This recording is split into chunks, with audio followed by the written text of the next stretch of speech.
Evening, everybody, and thanks very much for coming along.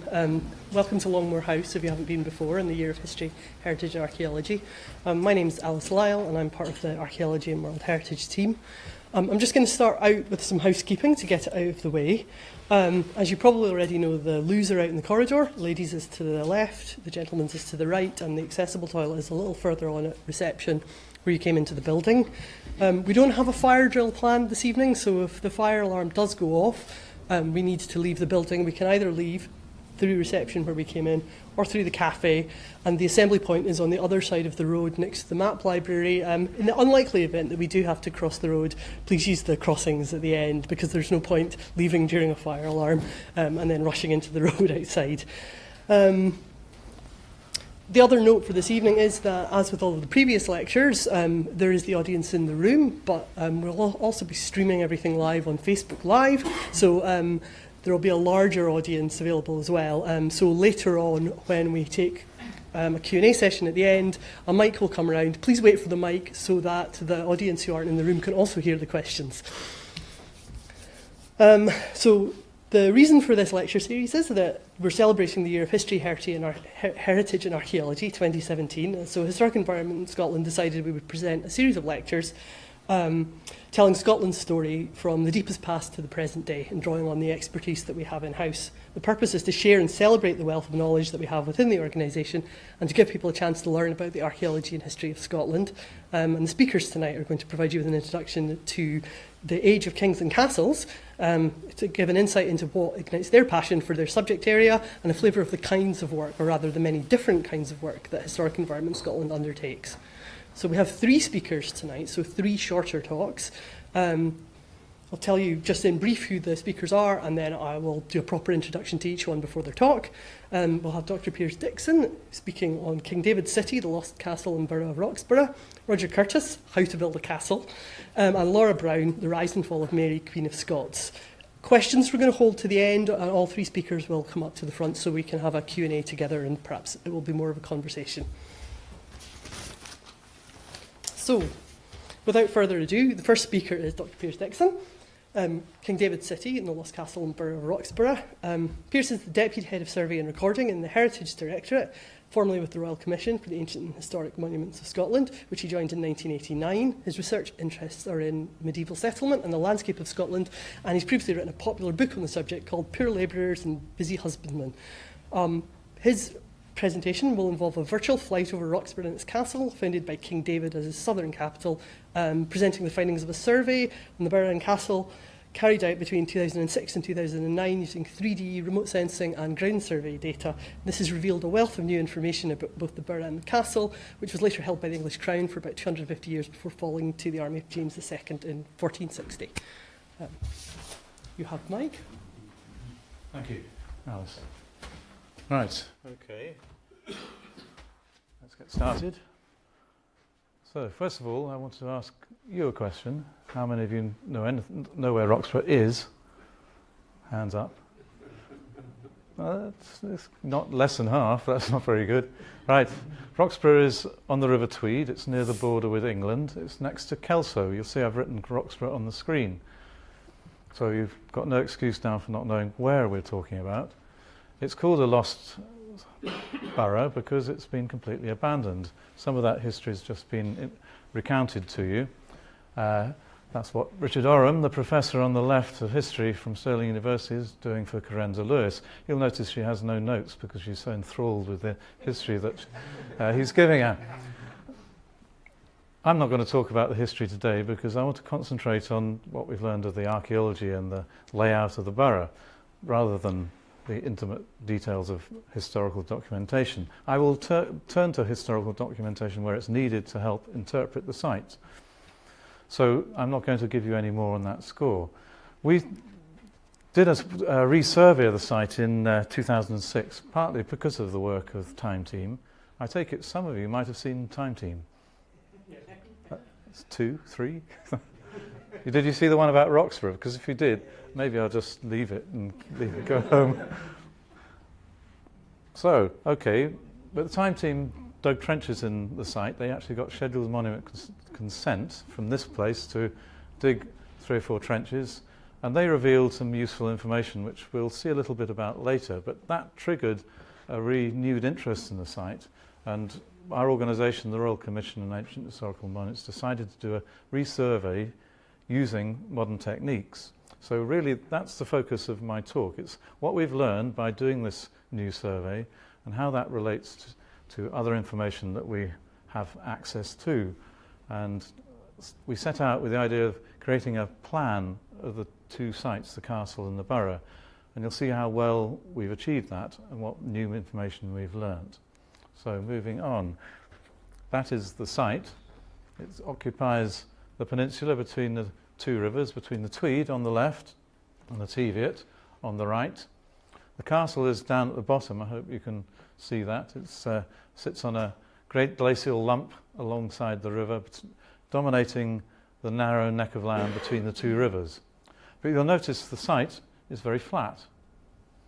And this is the nature of the problem we had. It's very good for a point-to-point. Every year there are point-to-point races held on the site, and you can go and walk across the site. What you perhaps didn't realise if you've done it, anybody been to the point-to-point? Hooray, one here. It's quite a good day. You'll be walking across the site of an abandoned city. So just remember that next time you go. Some of the site's covered with trees, but most of it's just grassland, and it's quite smooth, ideal for a point-to-point. You haven't got many natural obstacles. It's all good, clear running. How do you think we're going to learn anything about this site without actually digging more holes, is the question. And this is what we set out to do by three-dimensional recording of the site. And what we decided to do as an approach at that stage was use GPS mapping. That's using the satellites that give us information to our GPS that we now have in cars and use all the time on a regular basis. But we're using what's called differential GPS. It gives you a measurement accurate to a few centimetres. That means that we can create a model of the ground surface, which we can then put into a computer and play with. But the way we did it was we attached the antennae to the back axle of the Land Rover and drove in low ratio very slowly across the site, taking readings every couple of metres. And from that information, we were able to build our three-dimensional model. It's not a perfect model of every inch of the site, but it's an approximation, and reasonably accurate one too, because it gives us height differences of about 10 or 15 centimetres, which is quite good. Right, so this was not the only route that we took. We also used airborne laser scanning, and we carried that out for the first time. We'd never used it before, so we decided to trial it on this site and compare the results. The reason we did that was because we've got tree cover on some of the site, and with laser scanning, some of the laser beams will get through the trees, the gaps in the trees, and get down to the ground and give you an image under them. But we also, for the areas that have trees, we used an electronic theodolite or distance measurer. So we had two comparable techniques. The pitfall in 2005 and 6 when we got this LiDAR data was that we didn't have software and skills to use it properly. And I have to say that we actually it was wallpaper to us at the time. We couldn't manipulate it in the same way that we could the data that we got from the GPS.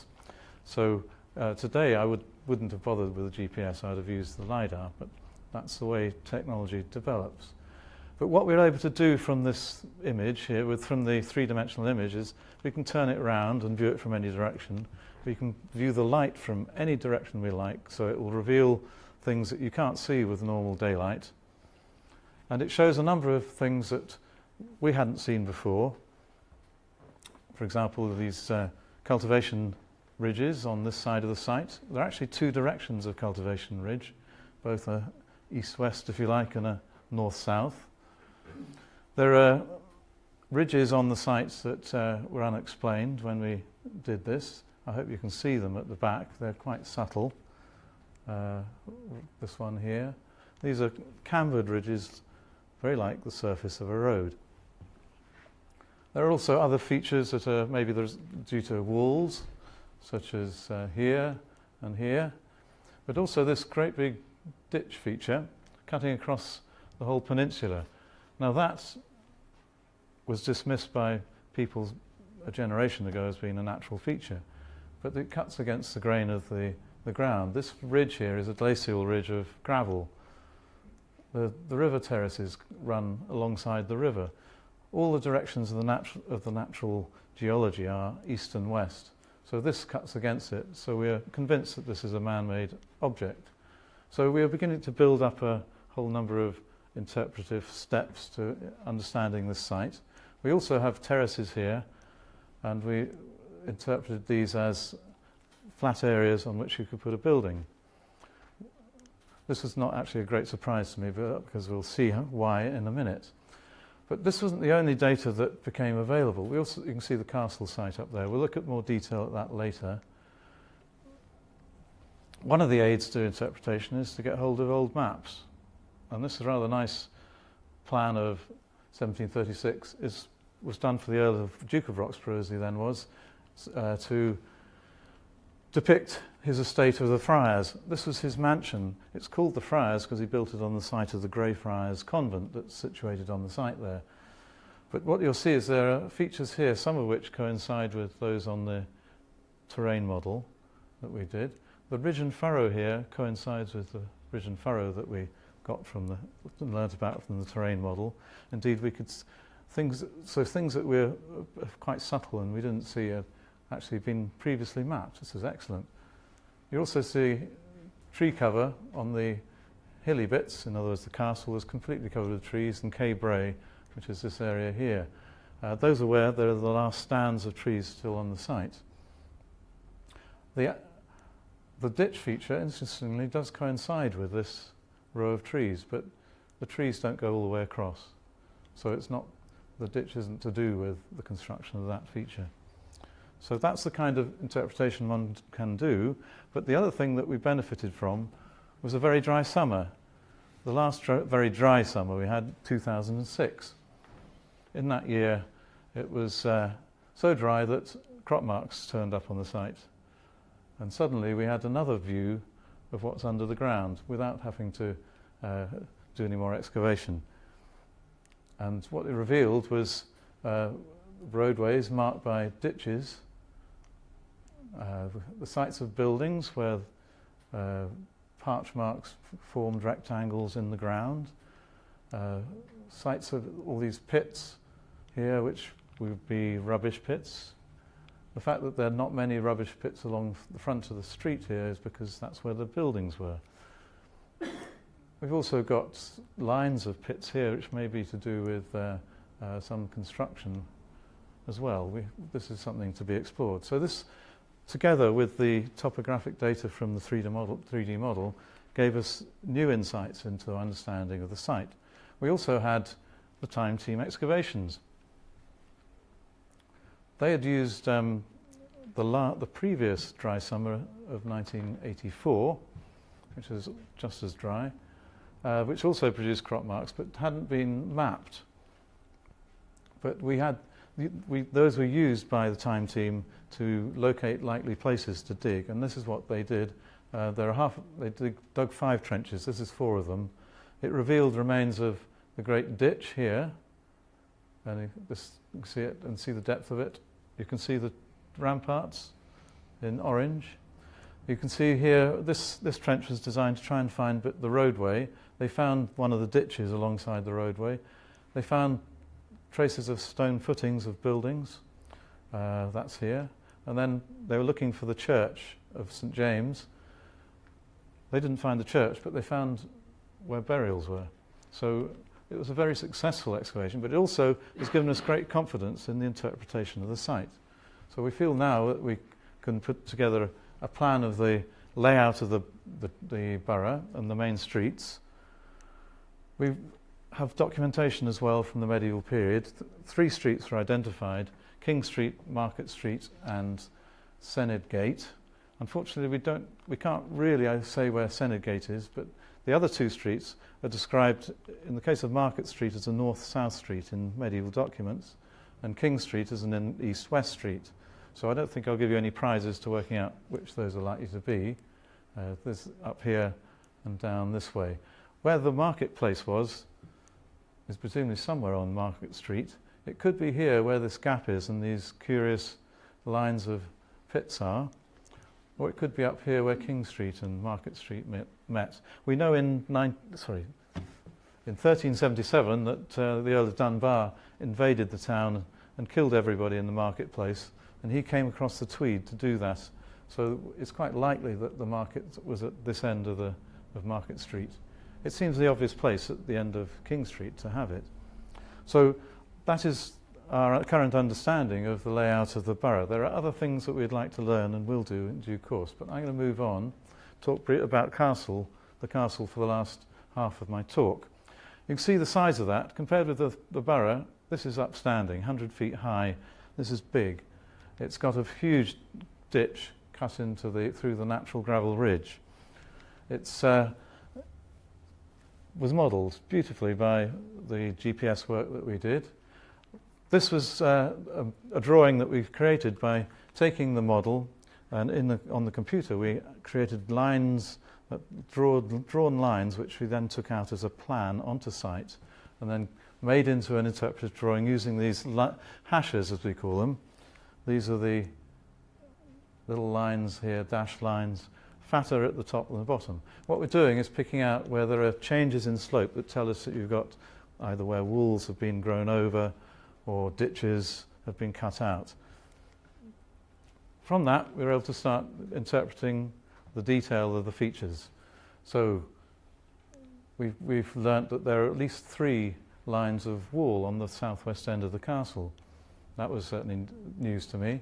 We also found that there were curious hollows along the line of the robbed out wall here and along here. There's one there, one here. These we think are the sites of towers. We also have evidence then for the great artillery work that was constructed after the abandonment of the site in the 1540s in the War of Rough Wooing. Henry VIII instructed the Duke of Somerset to build a fort here.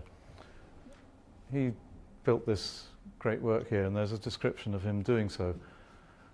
But actually getting to grips with that is only something that we've been able to do with this survey. We also have a useful bit of information from the reign of Henry V. There's this description here of the castle. They describe it as falling down and in rather bad state.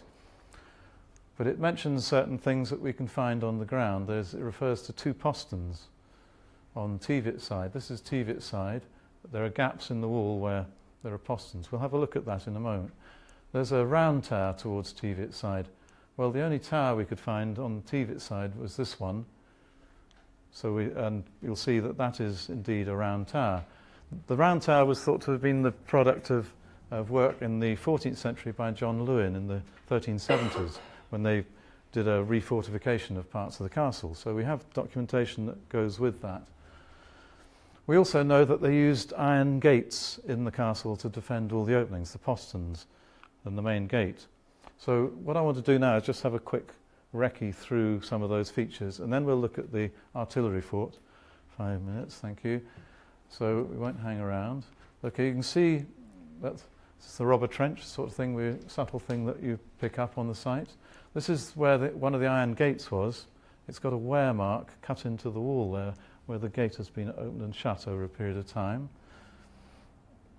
This is the approach up to it on the right-hand side bottom, but I want to move on. The curtain wall along the Teviot side is a well-built wall with, you can see the lines of the coursing in it. This is an excellent piece of medieval construction work. It's still perfectly solid, it's just that a large part of it's been robbed in the past. But the layering is significant because you can tell then where there are rebuilds. There's the top of it, I can't see there. There's a different stonework. So at one stage the top of the wall's been reconstituted and rebuilt. You can see the 2 posterns. We'll move on because I haven't got time to hang around. This is the round tower at the north end of the site. It's a huge construction, 10 feet across. That's the vaulted basement, still standing 10 feet more high. It would have stood 3 or 4 stories in height. This was a major construction and would have been very impressive. Interestingly, this is on the town end of the castle. Perhaps you didn't approach from the town end. They're saying to the people in the borough, don't come this way if you want to get in. You have to approach from the other end if you want to get into the castle. Not a good message, I don't think. Right. Finally, the artillery fort. We have a plan of 1549. It tells us everything. It has a scale of 40 feet to the inch. So we were able to wrap it over our GIS and GPS model. It also tells you that, I'll use this one as an example, the captain's lodging is here, and we'll have a look at where that is. But this is the artillery work of defences. These are earthen banks that have been fronted with stone, which has then been robbed out when it was demolished. We can see how the two fit together. The captain's lodging is here. There's a hollow in the ground, just saying, show it on the model. And this is traceable on the ground. And there are actually some bits of stonework still visible, which you can trace. You can also see where the brew house was, and there's a slop drain where the rubbish was thrown out. It's possible that this site was a reuse of an earlier structure. This side of the castle did not have any earthwork or artillery defence. So they may have reused the medieval castle works. But finally, and to finish off my talk, we will have a little fly-through for enjoyment's sake, and to show you the scale of the site, and to also point out some of the features that we were picking up. This is just to give you a general roundabout. You can see the sort of shape of it. It's about 200 metres long by about 80 metres across. It's quite a large site, comparable with Edinburgh and Stirling Castle. We're going to now go in a bit closer and look in more detail. Oops, sorry if it makes you a bit sick. Right, the modern road infills the ditch on the side here, so the Great Ditch has been largely filled in as we go along the side. You can see the scale of the mound. You can see the artillery work here. You can see this robber trench here as a terrace. There are traces of buildings. This is the round tower, and then the east gate. And beyond that, you can see how it falls down to the ditch at this end. It's quite a chasm on the ground, but it's quite a chasm on this model too. I hope you could get the sense of scale there, I hope. But when they were robbing the site, they built this causeway across it. You'll see that's the butt end of the ditch, and then you drop down. Sorry, you don't see that normally in the river, but there's the river. You see the steepness of that. That's why you don't need to defend that side very much. When we were recording that, it was a very difficult thing to do because you could just slide down. It was very steep. Walking along it is arduous. The river here I've come down to because just there, that bulge is where there was a site of a documented mill in the medieval period. And you can still see a trace of the cold as it runs across the river. This is the causeway leading up to the west gate, and then you'd fall into the ditch. And you see what we've done with these hashes at the bottom show where it's been recut. How much of that is a natural declivity and how much it's original is something only excavation will tell, but it's certainly a large structure. We're now going to go around. That's the west defences of the town, of the borough, those just there. Then we're going to go up and into the fort on the top. You see that's a postern gate for the 1540s fort, and we're going over the mound of the rampart of the fort, and we're going to drop inside like a helicopter. I hope that's given you a good idea then of the scale of the site. So I'll finish up, I'll sum up and say, well, what we've done is we've made an accurate model of the whole site. If we ever do any more work, we know exactly where we're going. We have a plan of the main streets, and we have greatly improved the level of information about the castle, things that would not have been seen before. So I'll finish and say thank you for listening.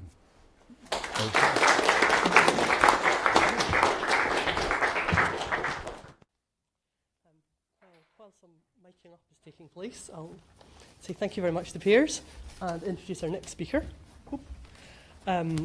Roger Curtis is going to tell you how to build a castle. Roger's a chartered building surveyor with a construction background in historic and traditional buildings. He joined Historic Environment Scotland HSAS was in 2006 and is now responsible for managing the technical research programme. Some of the things he works on include trials and demonstration work relating to energy efficiency, climate change adaptation and traditional materials. And it's the latter that he's going to speak about today, looking at the materials and skills involved in the construction of medieval castles, observations on quarrying, lime burning, mortar mixing, stone cutting and the building process. So you should all go away today ready to start your own construction. Thank you, Alice, and thank you, Piers. I'm now going to frightfully corrupt all the history and the careful sequencing that Piers has done because I'm a thick building surveyor and not very good with dates. So chronologically, this is a very mixed up presentation, but in terms of the process, the materials, the way of putting it together, luckily the techniques didn't change significantly. So let's look at what you need to do. Well, you first need a grant of land, and back in that time, that didn't come very easily. And it carried huge obligations with it. So only a few folk could arrange that. A plan or a master mason with one. And from the early Middle Ages, construction in stone became quite quickly quite complex. Not something we actually invented ourselves, probably came from even parts of Mesopotamia and the sort of top end of the Middle East, maybe. A fair chunk of money to buy materials or the rights to access them.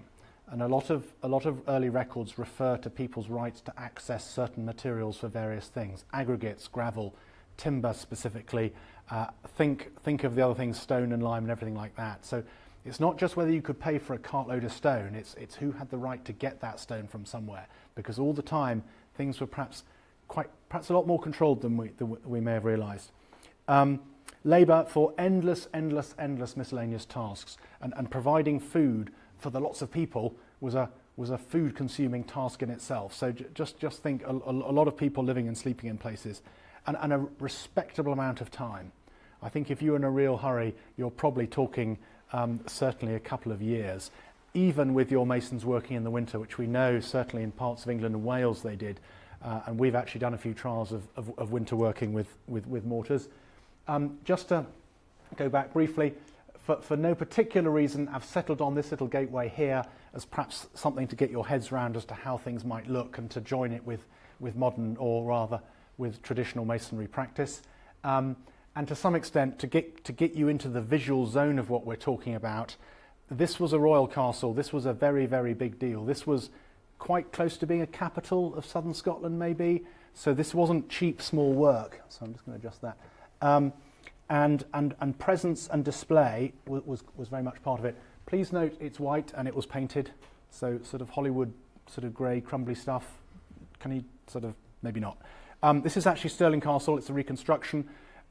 Whether Roxburgh got to that, we can infer or we can look further when the designs come.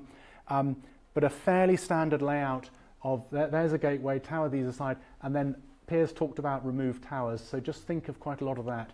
Please don't think this is the Teviot or the Tweed. I'm afraid that is a very different location.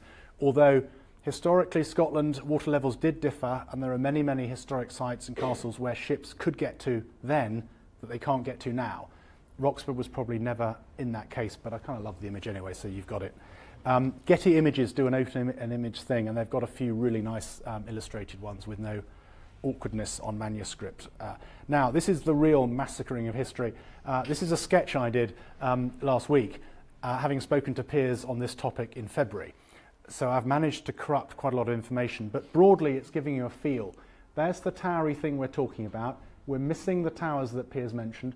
The Douglas Tower, was probably actually over there, and the great drum tower that was described probably took a... But in terms of how things generally looked from first off, starting with an encircling wall with smaller towers, which then gradually filled up stuff. Online, there are other representations of Roxburgh that puts it as a very solid mass of towers, a sort of Gorman, Garth, stroke, Mont Saint-Michel type affair. Probably more open ground than you might think, with important stuff in it, like churches, like forges, like stables, like storerooms, and all the stuff you need, and of course. I couldn't quite resist putting some sort of comedy mill there, some form of barrier, which may or may not have pushed a bit of water through around as extra inhibition. But just to give you a very quick feel. So what are we gonna grab then? What do we need to make this happen? A lot of stone. Out of a quarry, one by hand, cut down into usable sections, which will, by definition, quite a lot of waste. So walling and wall core is rubble, unshaped. Stones for dressing and carving is the finely stuff. So people call it finishing or dressings, or it's the stuff on the corners and around the windows. Quite often it's a different type of stone because it needs to be soft enough for you to cut, whereas the stuff for the walls and the wall core just need to be big, solid lumps, preferably with some sort of flat face, and if you're lucky you get that naturally, so you don't have to cut it. Another one you need an awful lot of is lime, both for the mortar and for other parts of the process, particularly the lime wash and the finishing off the building at the end. Respectable quantities of timber. I've put for floor and roofs, but I actually meant to say for floor and roofs and scaffolding and formwork and temporary access and all sorts of other things that went on.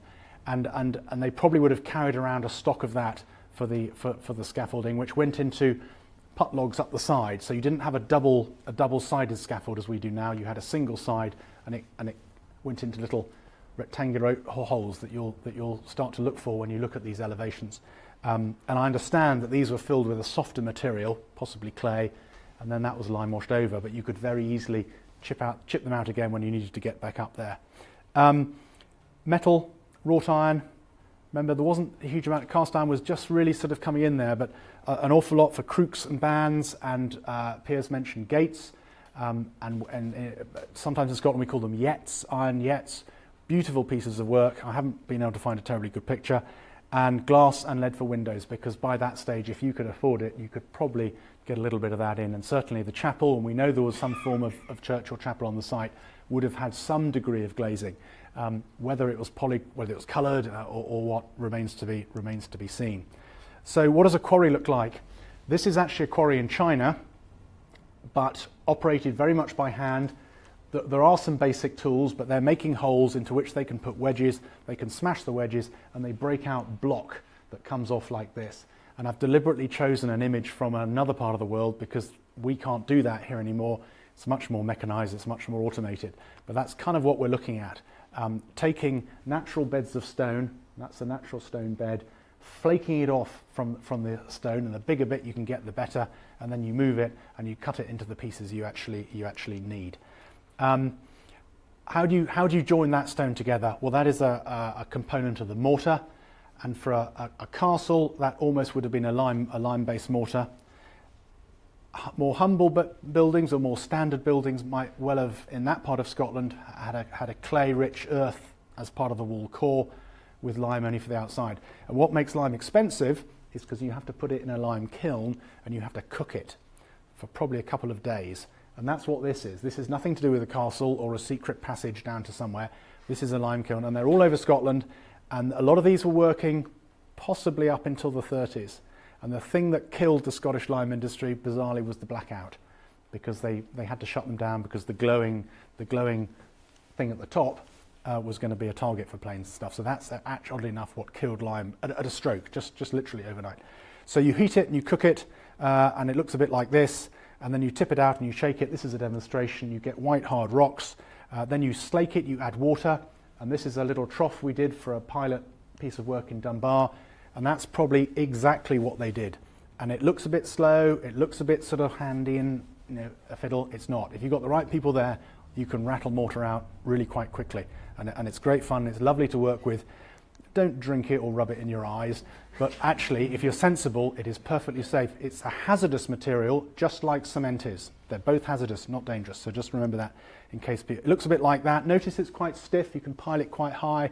A bit like margarine that's not in the fridge. Quite a stiff texture. So you need people to put this together then. The master mason was generally the guy in charge. Possibly architect category now. That's really what they were. They tended to come from a masonry background, but sometimes the words and the names move around a little bit.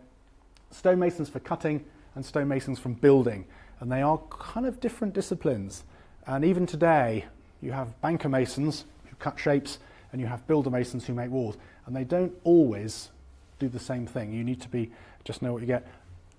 Hugely important, this tribe, mortarmen, who went round Europe on big projects batching up the mortar, because if you don't get the mortar right, the building won't stay up. So a very, very developed and craft intensive, very intuitive, and you had these folk who moved around, and indeed, as in all the other trades did too. I put the word wrights and smiths in there because in those days the word wright meant an awful lot. Maybe a blacksmith, maybe some sort of leadworking guy, all sorts. So it's a very wide definition, and a lot of these people too. So what did that look like? Well, look, here's a banker mason on the edge of Edinburgh a few years ago now, putting a face on a piece of cut stone. A few differences as to how that stone became rectangular, but essentially what you're seeing in the terms of the hand process is not significantly different. The tools, this is a set of not quite modern tools, but very nearly. Again, not substantially different. A lot of power tools will come in now, but actually in doing a lot of careful work, you sometimes can't beat hand tools. These are a set of door ribets for replacements for a 16th century building, so wind yourself on a couple of hundred years from what we're talking, but what I'm showing is that you've got shaped blocks of stone. The only difference is that these would have had slightly ragged sides, because they wouldn't have needed to face that one off, because that was going into the back of the wall. So that's always quite a good way of dating stone. When you see a piece of stone that's got a nice raggedy edge, you can think, that might be older than it looks.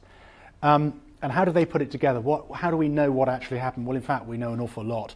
There's a rich source of images, mainly from books of hours and illuminated manuscripts, where they managed to depict, through what we would call quite naive drawing, but it isn't, because it's quite a clever way of foreshortening and packing information in.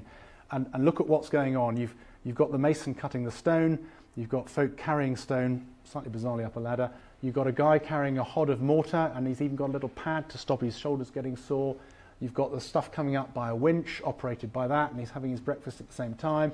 Look, trowel, mortar, it's all pretty known stuff. That don't think medieval building is some sort of pyramid voodoo. It's really pretty straightforward. And I want you to think about commonality of hand tools. See that? And I took this photograph 2 days ago. I came by that recently. Lovely, from a slater's workshop as it happened. But the fact that when people use things by hand, they tend to end up using the same tools. Okay, getting it together. How are we for time? You're okay. Right. You've got about 9 minutes. Right. So where do you start? Well, quite obviously foundations. I'm really, really bored with people telling me that old buildings had no foundations. It's so dull. Historically, walls were very thick, and actually their foundation was their own thickness. If you calculate the load bearing on good soil, good firm ground, because the walls are so thick that they've spread the load already, sometimes your footing would extend a little bit, perhaps 8-10 inches either side, and maybe go down a couple of feet. Obviously it depended. When you're building a castle, the secret is to get the firmest possible base, preferably bedrock. So glacial gravel, maybe they had to think really hard about how they placed some of these towers. So it may not have been defence that decided where something large was. It may have been the strength of the subsoil, which they obviously knew, because Roxburgh didn't fall down. It was taken apart by the citizens to build Kelso. So to some extent, that if you get that right, as you move up, vaults and the wall, openings and doors using the softer stone dressings that I described, you're finishing, you're putting a smooth face on it, probably as you go up. We divide things into separate, distinct construction phases, and there's sort of evidence emerging that they probably didn't, because they were sensible and they did things in one go and didn't have hundreds of different people. It's much more fluid and joined up. Structural timbers went in as you went along, and I know that because when you look at dead castles, you couldn't do it any other way, and there's quite a bit of fun there. Obviously roof work, internal plaster work, decoration, finishing, joinery, working up and then down, which is a very efficient way of using resources, cleaning, and it all kind of joins together. Again, another Getty image, which I think shows rather nicely a very similar view. Water, steps for your scaffolding. There's your mortar being bashed around, which was perhaps maybe trying to lead back to the slide I had, a hoist and a crane in the normal way, and people doing some fairly standard business. That looks like the client. Normally, if it is the like king, normally if it's the master mason or the architect, they quite often have a staff, and they're normally standing a bit smaller, normally to the right. It's how they depict these things, and I think it's just a lovely way of showing it all. Always sort of weird hats going on, which is great. And notice quite fine joints. So this is ashlar work. This is expensive work. Probably a church as it happens, but don't feel that's terribly different. And some great faces and things. So back to the foundation then. We've been rebuilding a garden wall at quite a historic site at Kinneil near Bowness, and for various structural reasons it had to come down. It was part of the scheduled site, and that is a new footing, a new foundation. So it's not the world's thickest walls. It's not as thick as a castle wall, but it gives you a slight feeling for how a foundation might look. Packed very solid, lots of stone, not too much mortar because it's underground. 5 minutes, great. And then you get a little bit higher. Again, you're pointing flush as you go, and you can see where we're aiming for. So if you doubled or trebled that in thickness, you're probably looking a bit in the sort of Roxburgh zone, maybe even 4 times. Let's be generous. And obviously there's no openings, so I'm not showing you the proper deal. This is Fenton Tower in East Lothian, where I was involved in a previous life in the reconstruction of it. And notice the timbers are mortared in as we go up. There's a rebuilt arch, really quite nicely done. There was a sort of lovely feeling of authenticity and reality, and essentially the mortar was the same, the stones were the same. It was almost a sort of slightly, it was really rather fun. Once you've got these in, you can start using the building, you can start occupying it, you can start plastering. And remember, this is on the going up stage. Right, next one. So here we get to the top. This is an image of a mason with a level to level a stone that's not yet in place, which shows you how staged it was. But the point is, the guy's at the top of a scaffold. He's about to place a stone. Notice some of the tools, very standard tools again, and some masonry work around him, drain stones and things, all the cut stone elements that you need. And remember, in those days, material was generally expensive and the labour was generally cheaper. So you could afford to spend the time on these lovely details that responded to your environment and got everything just so. Okay, so we're getting quite up top now. This is a castle restoration project I was involved in quite a long time ago, actually in Angus. Notice the amount of stone. I use the word timber for formwork, for forming arches and vaults. That's what those are. Modern scaffold, as you say, and here's the parapet. That stone mason was actually standing, he actually was about there, and you can see the parapet, which is ashlar work, think Lego blocks, flat stone going together, fairly thin. This is 1540 type building. This is quite late, and there's a lot of decoration here, there's a lot of presentation. By 1540 there was real artillery. That would have lasted about 2 minutes. So this wasn't about that. In Piers's era of the building, probably much thicker, but then there wasn't the cannons, but then they were using other forms of artillery, torsion weapons and tension things and lots and arrows and other stuff. So you needed some degree. I won't dwell on timber roofs. This happens to be the Great Hall at Stirling Castle. They were not all as complicated as that. There's an awful lot of very straightforward A-frames made of big solid chunks of oak, probably green. And when I say green, I don't mean the colour green, I mean not fully matured, because it was easier to work. And then when you've done all that, you might end up with something that looks a bit like this. This Dalmatian type coat would probably have been limewashed, and that would have given it an even bright appearance. A lot of manuscripts have bright towers shining in the forest. There's a sort of magical element going on there, a sort of something. Right, how are we doing? Right, okay, finishing internally, right? So you've now got your roof on, you've got your walls up, you've now got to finish this space. Please never think that we lived in empty stone caves with green running down the inside of the walls. No.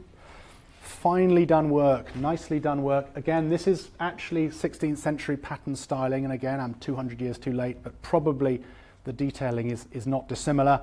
And again, when you look at a ruined building and you see you see those press cupboards, the little openings that was a holding for a frame. The frame probably looked something like that. I don't know if that's right or not, but something of that nature. And wrought iron, remember, wrought iron will bend and turn very easily. That's mild steel, and that was a totally different job. You have to really hit that hard. So wrought iron will do nice things for you, which is why people did curly stuff with it, because they could. They wouldn't be doing it with mild steel, which is the modern alternative. Again, doors, internal doors, sometimes very simple, probably not panelled, almost definitely up and down, with some form of locking mechanism. And likewise windows, which again, remember this is 200 years or so later, so probably more glass than they might have had at Roxburgh, but they might have had oiled linen, or even mica was used in places. So there were different ways of emitting light, but not air or wind, or even possibly some form of very thin leather, which gave a bit of opalescent light. The lower things generally opened, and the trick when you're looking at an early window, if you see a big sort of chunk out of the stone here and a big chunk out of the stone there, and this one being head in plane to that one is normally indication that you've got a sort of late medieval or Renaissance type window. Notice the relieving arch over the lintel that allows you to have quite a thin piece of stone. You don't want a massive piece there, but you want the weight to be taken by the relieving arch. So there you are, you've done it all. Again, this is rather a later image, so 300 years too late, but in terms of colour, presentation, activity, a degree of comfort and something is hopefully what you end up with. And certainly where the evidence survives and the written record and the painted record tells us that was almost definitely the case. Which gets us very, very nicely into the next presentation, which we'll talk about folk who actually were wearing this sort of stuff. So, and just to finish briefly, all the pictures you've seen have been repair and reinstatement work in a part of France just south of Paris, a project called Gidon. They're making a new one, and I must acknowledge their image here. This is a wonderful project, and they've done it completely from scratch. And they're demonstrating, hopefully, what I've more or less told you, which is great fun, and we'll see how that one goes. I want to go on my holidays there. That's definitely where I need to be. So thank you very much. I hope that was interesting.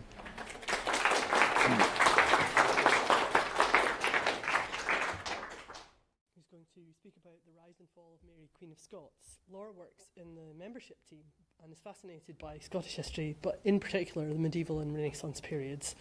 She's going to give an overview tonight of the life of the doomed Mary, Queen of Scots, her untimely end, and her legacy in Scotland. Thank you, Alex.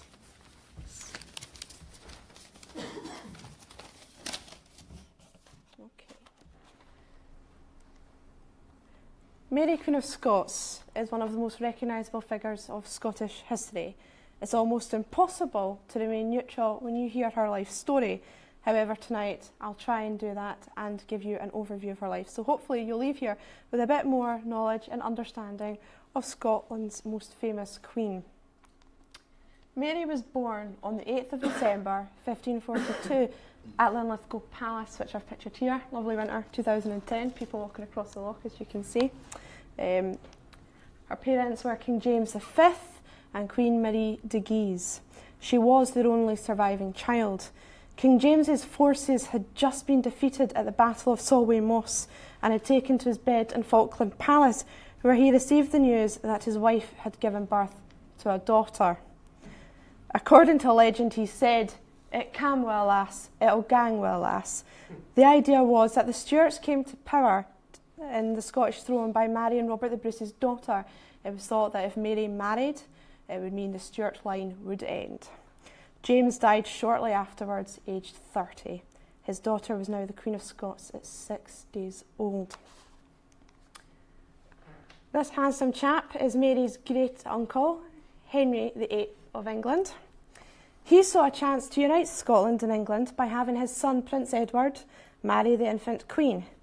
It was possible that the result of this marriage would have meant Scotland under English rule. Mary's mother was opposed to the match and would have preferred Mary to marry a royal Frenchman. The Reformation was sweeping through Europe at this time, and a French or Spanish marriage would have meant allying Scotland to Catholicism, whilst an English marriage would have meant a Protestant alliance. Also, a French marriage would have meant that Scotland could be a backdoor into England, because Scotland and France had that famous Old Alliance. King Henry VIII was determined to undermine this. This started what is known as the Rough Wooing, when English troops attacked Scotland in order to browbeat them into submission. King Henry's orders were to burn and subvert, putting man, woman and child to fire and the sword. Mary was kept safely in Stirling Castle for most of her early life in Scotland, and France was asked for its help.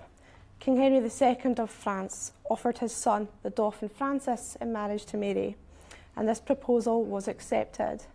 In 1548, she was moved to Dumbarton Castle, and from there she was taken by ship to safety in France, along with 4 companions from noble Scottish families who shared the same name as her, the 4 Maries. They would remain friends for many years, and it would be 13 years before Mary saw her homeland again. Shortly after her arrival in France, Mary met her maternal grandmother, Antoinette of Bourbon, who recorded her opinion of the young queen in letters. Antoinette wrote that Mary is the prettiest and best for her age that you ever saw. She has auburn hair with a fine complexion, and I think that when she comes of age, she'll be a beautiful girl because her skin is delicate and white. King Henry II of France wrote, "The little Queen of Scots is the most perfect child I have ever seen," and his wife, Queen Catherine de' Medici, said, "Our little Scottish queen has but to smile to turn all French heads." In 1550, Mary learned that she was to see her mother again after nearly 2 years. She wrote to her grandmother saying, "She'll be here very soon to see you and me, which is to me the greatest happiness which I could wish for in this world." She was reunited with Marie de Guise in September. The Dowager Queen returned to Scotland a year later, and Mary would never see her mother again. On the Sunday 24th of April 1558, Mary and Frances were married. They were 15 and 14 years old respectively. Mary dazzled the crowds in a white dress. Although a conventional colour wedding dress now, in 16th century France it was the colour of royal mourning.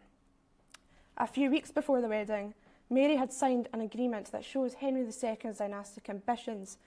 The agreement was that in the event of the death of the Queen without an heir, the King of France and his heirs would inherit Scotland. In November of the same year, Queen Mary Tudor of England died. She had been a Catholic, like Mary Queen of Scots. Now Mary Tudor's half-sister Elizabeth succeeded to the English throne. Elizabeth was a Protestant, and England still had a strong mix of Protestants and Catholics.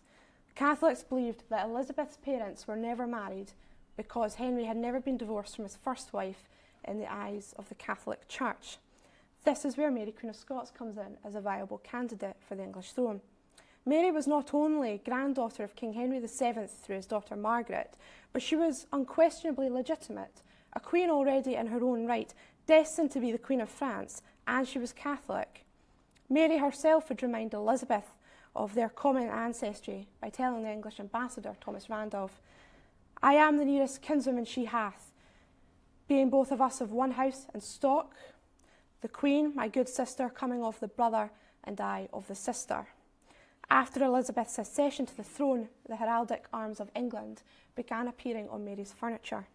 Letters in the name of Frances and Mary were being sent to officials with the title of King and Queen Dauphins of Scotland, England and Ireland.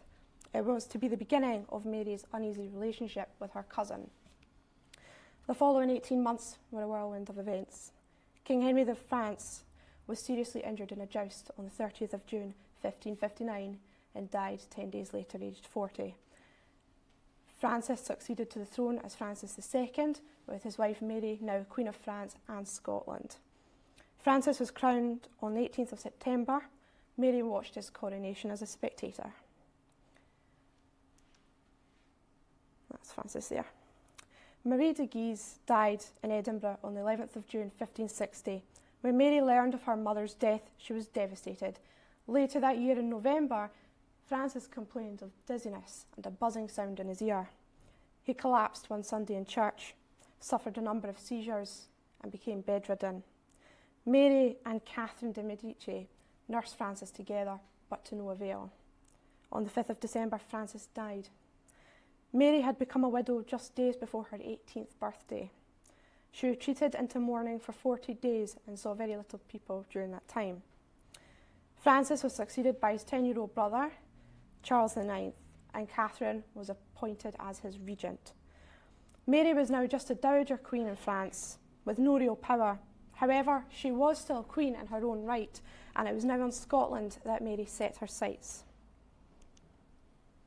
Mary left France for good on the 14th of August 1561, Travelling with her were her companions of old, the four Maries. A few days later, on the 19th, Mary's galleys arrived in the Firth of Forth. Mary disembarked on a typical damp Scottish morning. Brilliant welcome home, right? She rode into Edinburgh and took up residence at the Palace of Holyrood House. A few weeks later, she made her official entry into Edinburgh so that she could be seen by the public. And I'm going to come to one of the greatest opponents of her reign, a certain John Knox. John Knox, the Protestant preacher, met with Mary soon after her arrival in Scotland, and they had an argument. He'd written a book titled The First Blast of the Trumpet Against the Monstrous Regiment of Women, which argued that female rule over man went against the teachings of the Bible, but he considered Catholic queens, like Mary, to be the worst sort of female ruler. Knox thought Mary to be frivolous, and he often preached against her for dancing. Mary thought Knox was attempting to stir up rebellion against her rule, and they would clash on a number of occasions. In 1561, she also decided to take her first royal progress in Scotland, starting at Stirling Castle, where she escaped death by fire in her bedchamber.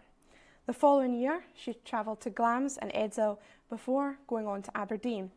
When Mary reached Aberdeen, she met the Earl of Huntly, a Catholic lord against the policy of friendship with England, which Mary was trying to pursue for her claims to the English throne. The Earl angered the Queen by bringing 1,500 retainers with him instead of the 100 he was told to bring.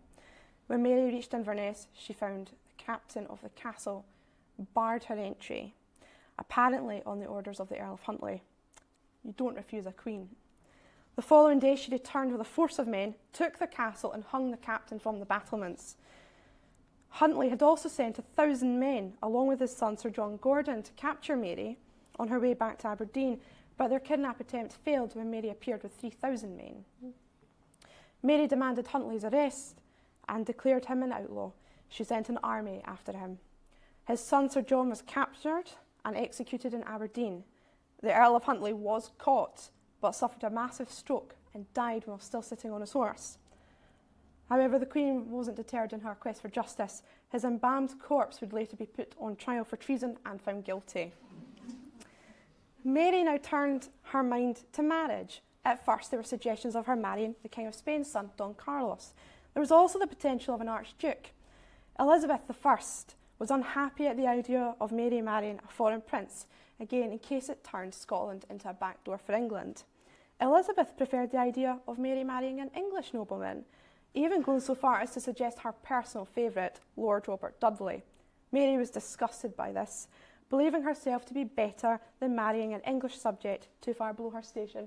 In the end, she settled for a handsome chap called Lord Darnley. Darnley was tall, handsome, and he was 4 years younger than Mary. More important, however, was his lineage. He was a descendant of King Henry VII too, again through Margaret Tudor, but was the result of a product of a second marriage. It gave him a claim to the English throne as well. Mary and Darnley married on Sunday 29th of July, 1565, in her private chapel at Holyrood. Elizabeth was less than pleased with the news. It meant any child born to Mary and Darnley would have the strength of 2 claims to the English throne. Darnley was ambitious, though. He wanted more power. He wanted the crown matrimonial, which meant that if the Queen died without an heir, he would remain King of Scotland. According to Thomas Randolph, the English ambassador, the following event was part of Darnley's plan to make Mary give him this crown matrimonial. On the 9th of March 1566, a heavily pregnant Mary was in her chambers at Holyrood with her secretary, David Rizzio, when a group of around 80 nobles burst into the room, led by Darnley, and stabbed Rizzio to death. Mary was terrified that she would be next, and she never truly forgave him for the affront. In June, despite the horrific murder that Mary witnessed, she was able to give birth to a healthy baby boy, whom she named James, after the 5 King Jameses who reigned in unbroken succession until Mary herself. She had secured the Scottish succession. Within 6 months, Darnley was dead.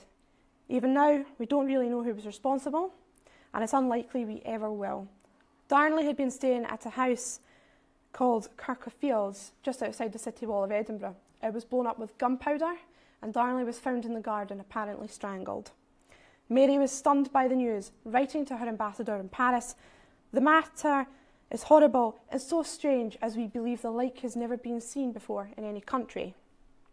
There were a number of suspects in the case, including Mary and some of her lords, among them James Hepburn, the Earl of Bothwell. The early months of Mary's life following Darnley's death were critical. The Earl of Bothwell rose higher in favour with the Queen as he fell further out of favour with the lords. Mary went to Stirling Castle in April to collect Prince James, but his guardian refused to allow her to take her son. He was afraid of the consequences of handing the baby over to the Queen, who was already heavily influenced by Bothwell. Mary saw her 10-month-old son for the last time.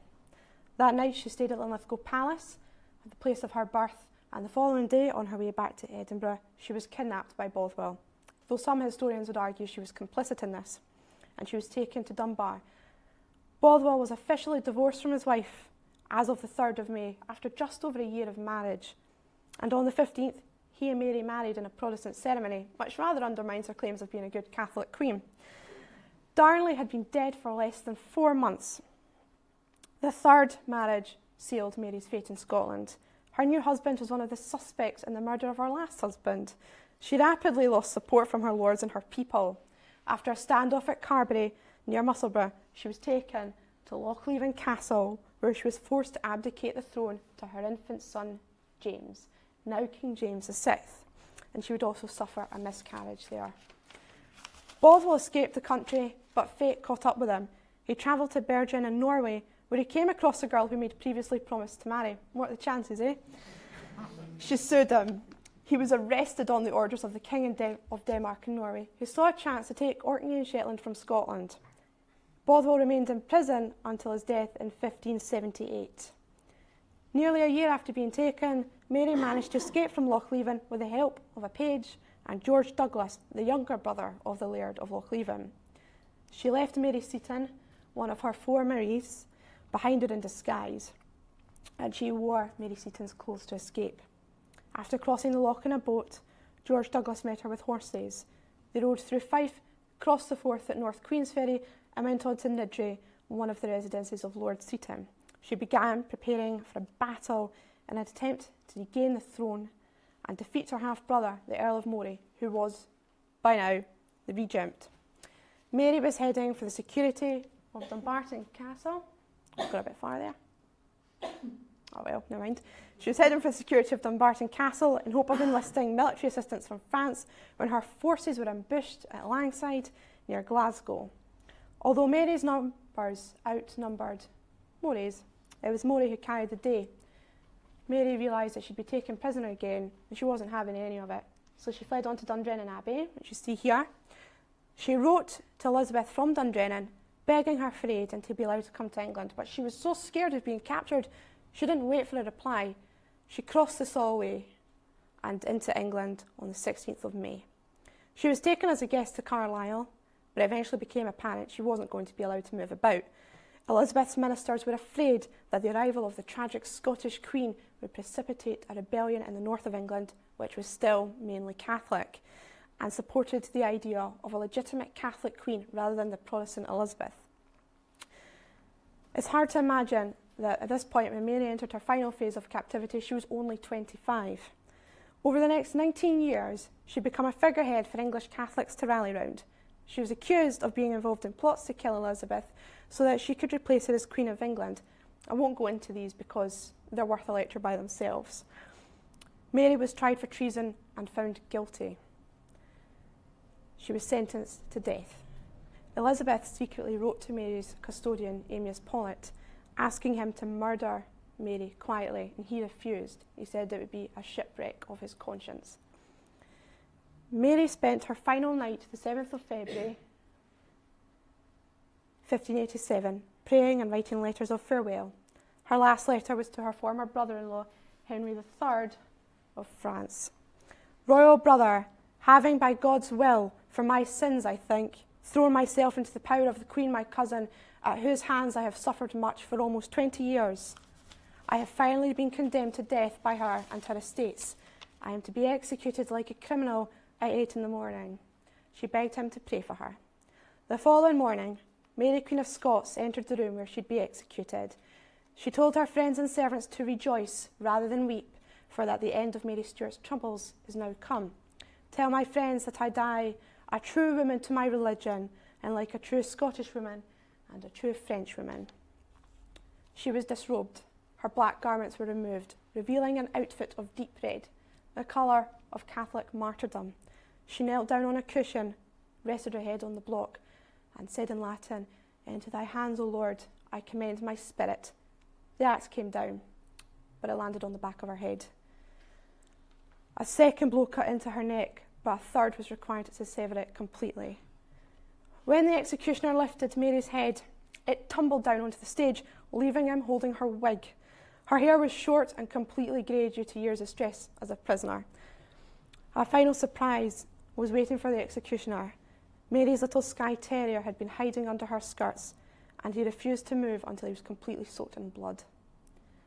Her body was embalmed and buried at Peterborough Cathedral. Queen Elizabeth reigned until 1603. She died aged 69, unmarried and childless. Mary's son, King James VI of Scotland, became King James I of England. In 1612, Mary was reinterred in Westminster Abbey, where she remains to this day. What is Mary's legacy? She has been the subject of poetry, novels, biographies, plays and films. She easily captures the imagination, especially in comparison with her cousin. It's been said that Mary ruled from her heart and Elizabeth ruled from her head, which is why one queen kept her throne and the other lost hers. However, it can also be argued that Mary lost the battle and won the war. Every monarch since 1603 has been her descendant, not Elizabeth's. A number of the monuments in our care have a link to her, and people from all over the world take interest in her, travelling to the palaces and castles where she lived, and it allows our stewards to share her story with visitors. The story of Mary, Queen of Scots is still far from over. Thank you.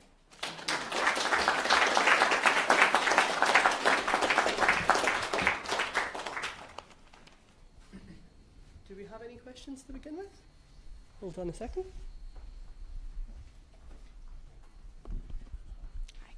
Excuse me. I've got a question for Laura. Do you think, in my own research I haven't been able to find any, but do you think that Lord Darnley had any redeeming personality features whatsoever? Was he nice to small animals and helped old ladies across the road? Or? Personally speaking, my own opinion is that having read up on him, I've not really been able to find anything, although he was able to charm Mary in the early days, so it seems like he could turn on the charm when he wanted to. Maybe being charming is a redeeming feature.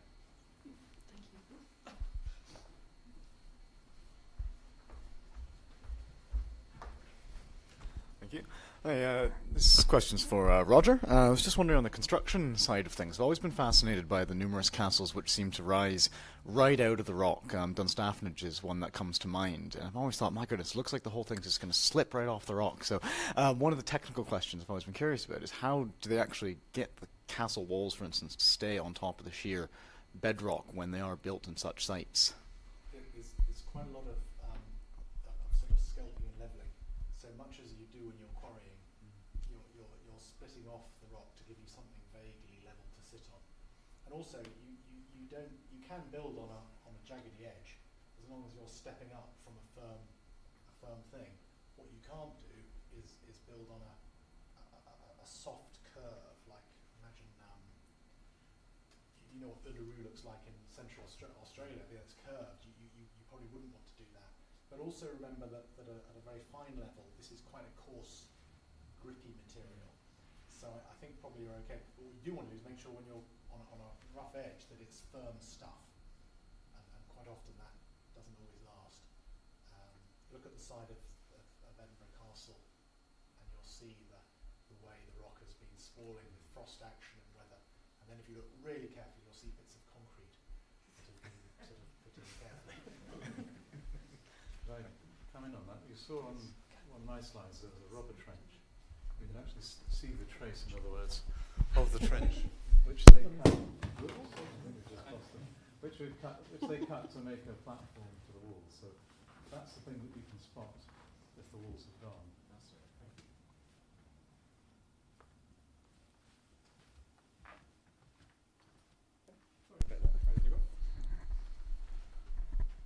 Yes, can I also ask a question of Roger? You showed the mason's implements, and there's a hammer, but there's also a spirit level. Do you know what the history of spirit levels is? How long have masons had them to use? You did. What they actually had, what they actually had was a wooden device, so level like that, with a piece of wood going up at 90 degrees, and then a plumb bob, piece of string with a weight on the end, that was aligning on a marked point. So they actually achieved it without glass bubbles, which is what we do now. So you'll start to see them in manuscripts, and you'll start to realise. I've never seen one working in real life, obviously, but that's what they went back to.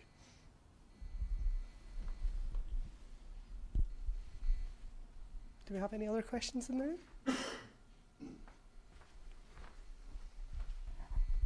I'd like to ask about Roxburgh. The actual site, what's the purpose? Was it strategic? Was it commerce? Was it an access route from north to south? They could make money from having a castle there. I take it the ground that it was built on was the largest, the highest piece of ground for miles around. Was that part of the whole idea of just why build it there? It's a very good question. You partly answered it yourself, I think. As you said, it's built on a crossing point of the Tweed and also the Teviot, so it's a very significant strategic point. The closeness to England was also important because David had dynastic ambitions south of the border, and indeed he extended the kingdom into northern England. So he saw this as a jumping off point for controlling the north of England. Remember, Cumbria, which used to be Scots, so he had ambitions. Mm-hmm. So this was a declaration of that, but it was also a commercial decision because it was at the centre of the Tweed Basin, which is some of the richest farmland in Scotland at the time.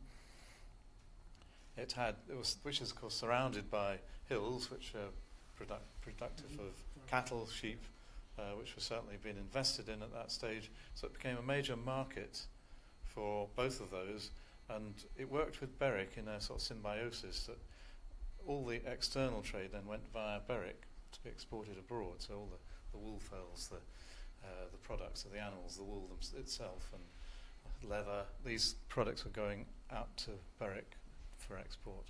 So it's both a commercial centre, which then produces money and riches, that supports the king. So it's doing all of those things. And I suspect it would have been, if it had continued without the wars with England, it would have been the most important place in Scotland. But it didn't develop that way because of the wars with England that developed, and it became disputed and changed hands. So it lost its importance. Good, thank you. Any further questions from the room? There's one at the mic there. Okay. Possibly slightly supplementary to what you just said. My recollection was that James II was killed by a cannon at the siege of Roxburgh Castle. At that stage, was it in unfriendly hands, or was it the case that it was abandoned and it was a good place for target practice? Right, at that time it was in English hands and had been more or less since 1296. So it had become a bastion of English power in southern Scotland. But the town and the borough was in occupation right the way through to the time when the borough was taken as part of that siege. And it's after that. One of the things that, of course, James was killed, but his queen afterwards said, raise it to the ground. She did not want it to be a bastion of English power anymore. So when the Duke of Somerset came there in the 1540s, there was no castle there, and there was no bridge over the Tweed. There was nobody living on the site. He camped on the site. It was abandoned already.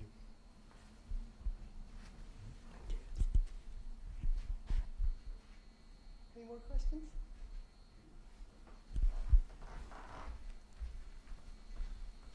Thanks again. Just a question for Laura. In your mind, sort of what you've come to learn and appreciate about Mary Queen of Scots, is there a particular representation in literature or film or television which you feel has got closest to the mark? That's a tricky one. I think the last thing I saw that featured Mary Queen of Scots was a film about Elizabeth I, the Golden Age, so she didn't get quite a very nice story in there. Probably non-fiction wise, Mary Was Here is a very good book because it shows you all the places where Mary went and you can follow on her trail, and also there's a number of biographies, John Guy, Antonia Fraser, those sort of people. I quite enjoy reading those as well. Excellent. Thank you. Any other hands to go up? No? And do we have any questions from online? No? Okay.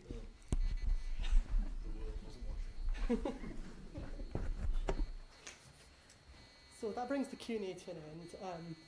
Just wanted to say thank you very much again to all of the speakers tonight. You may sit down now.